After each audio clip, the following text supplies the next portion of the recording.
조병노 증인께서는 지난 10월 5일 서울청 생활안전부장이었던 증인은 그 백혜령 과장에게 전화한 사실이 분명히 있죠. 네, 그렇습니다. 경찰청장 인사청문회 지난번에 오셨을 때 증언한 바로는 백혜령 과장에게 세관 관련 내용이 나오지 않게 해달라라고 청탁을 한 바 있죠. 없습니다.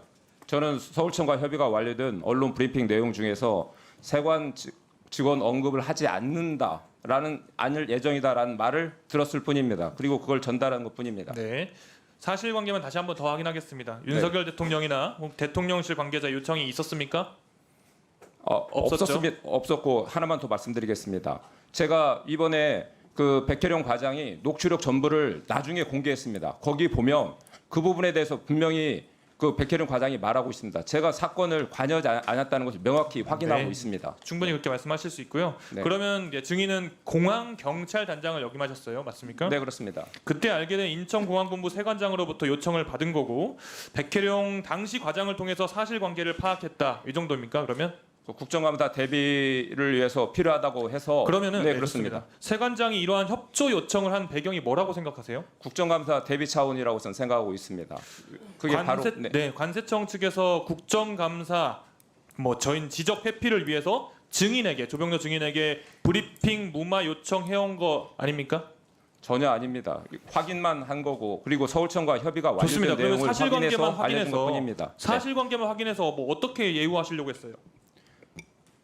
사실관계 확인해서 어떻게 하시려고 했어요? 그래서 그 다음에 아니 그 국감 대비해서 요청이 왔기 때문에 확인해 준 그 요청 사항에 대해서 그냥 확인해 준 것뿐입니다. 녹취록에 따르면 증인께서는 그래요 잘하셨습니다 올바른 스탠스예요 하면서 국정감사 때 세관 내용 가지고 정부를 엄청 공격할 텐데 우리가 야당 도와줄 일 있습니까? 올바른 스탠스입니다라고 말했다는데 맞죠 이거는? 그거 저기 녹취록 보시면 제가 분명히 아니다라고 제가 말하는 취지로 답변했고 그리고 되물은 것으로 보고 내가 더 의아해서 좋습니다. 야당 도와줄 일 있냐라고 말씀하신 거 맞잖아요. 말한 것으로 기억하고 있습니다. 네네. 야당 도와줄 일 있냐라고 말한 건 맞잖아요. 그렇죠? 아닙니다. 제가 분명히 거기에 대해서 녹취록을 다시 한번 보시면 분명히 제가 당혹해서 제가 기억나지 않는다. 그리고 무슨 문제가 있는 것까지 제가 되물었던 것으로 녹취록은 나와 있습니다. 야당 도와줄 일 있냐고 말씀하셨지 않습니까? 녹취록을 다시 한번 의원님 보시면 알겠습니다.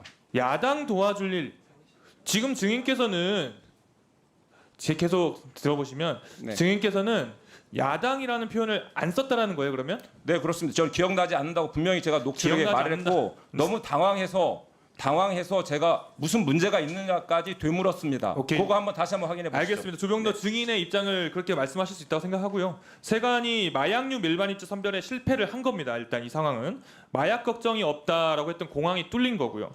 윤석열 정부가 마약 범죄 때려잡겠다고 했고 경찰은 다른 정부기관 예우할 게 아니라 수사를 제대로 하고 국정감사에서 잘못된 점 차단해서 보완해야 진짜 마약 범죄를 뿌리 뽑을 수 있다고 생각을 합니다. 이거는 명백히 감사를 회피하려는 시도라고 저는 보고 있습니다.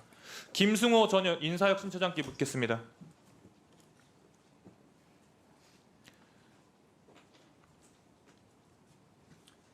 예. 지난 2월인데요. 경찰청은 수사 외압이 인정된다면서 인사혁신처 중앙징계위원회에다가 조병노 경무관에게 경징계를 내려달라고 요청한 바 있죠. 네, 있습니다. 근데 인사혁신처는 수사 내용에 대해 언급하는 등 부적절한 통화는 맞지만 책임 물을 일은 아니다라고 불무처분을 내렸죠. 인사혁신처가 한 것이 아니고 인사혁신처의 비상설위원회 중 하나인 중앙징계위원회에서 결정을 한 그럼 것입니다. 중앙징계위원회에서 했으니까 인사혁신처는 상관이 없다. 아니 관계는 있죠. 실무적으로 서포팅을 하니까 관계는 있지만은 네. 인사혁신처가 한 것이 아니고 그러니까 인사혁신처가 한게 중앙징계위원회가 아니라 의결을 한 것입니다. 그게 무슨 말씀이십니까 도대체? 인사혁신처가 한 게 아니라는 말씀을 하실 게 아니라 인사혁신처에 속해 있는 위원회에서 했으니 인사혁신처가 한 게 맞습니다. 맞죠. 예, 그 말씀입니다. 예. 근데 저는 녹취록에서 나온 언급들이 사실이라면은 이는 명백한 국정감사 대상 제외를 목적으로 한 외압이라고 생각을 합니다. 윤석열 대통령께서도 검사 시절에 이런 지시를 압력으로 느꼈다라고 비슷한 내용의 말씀하신 게 있어요. PPT 한번 띄워주세요. 지금 윤석열 대통령이 국정원 대선 개입 수사 당시에 검사장이 윤석열 검사한테 전화해서 야당이 이걸 정치적으로 얼마나 이용하겠냐, 야당 도와줄 일 있냐라고 언급했고 윤 검사 당시 윤석열 검사는 사건을 계속 끌고 가기란 불가능하겠다라고 생각했다고 합니다. 즉 외압을 느꼈다는 거죠. 조병로 증인이 백혜령 과장에게 한 언급하고 상당히 유사하다고 보는데요. 대통령실과 관계가 있든 없든 간에 이를 외압이라고 느끼는 건 당연하지 않겠습니까? 어떻게 생각하십니까? 뭐 중앙징계위원들이 외압을 받았다는 말씀이신가요? 아니요. 조병로 증인이 한 이야기에 대해서 그거에 대해서는 제가 평가할 일은 아닌 것 같습니다. 야당을 언급한 것 자체가 일단 문제라고 저는 생각을 하는데 증인께서는 전 인사혁신처장이셨잖아요, 그죠? 예. 청탁이라는 거에 대한 정의에 대해서 잘 알고 계시나요? 뭐 요청하고 부탁한다는 그 합성어로 저는 생각하고 있습니다. 청탁 금지법이란 법은 있는 건 아시죠? 네, 그렇습니다. 거기에 보면은 감사 대상에 선정 배제되도록 하려는 시도도 엄연히 부정청탁이다라고 되어 있어요. 이 정도는 알고 계시죠?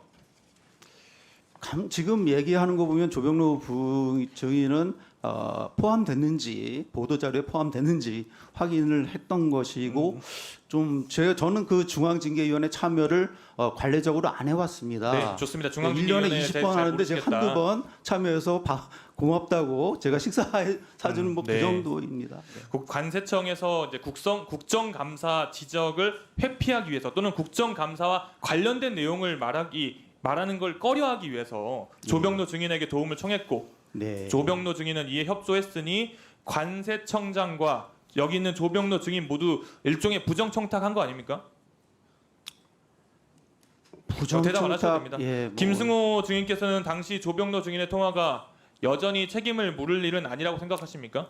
저는 제 판단 또는 본인의 역량 밖이라 생각하시는 겁니까? 그건 중앙징계위원들이 한 20여 명 풀로 운영이 되는데 거의 대부분 다 인사혁신처장님, 전 인사혁신처장님, 예. 자꾸 그렇게 책임을 회피하려고 하시면 안 됩니다. 그런 식으로 하면 아래 위원회에서 한 내용들에 대해서 인사혁신처장님 계실 이유가 뭡니까? 다 위원회 통해서 하시면 되죠. 계속 그렇게 회피하는 발언을 발언하시면 안 됩니다. 제가 사실을 설명드리는 겁니다.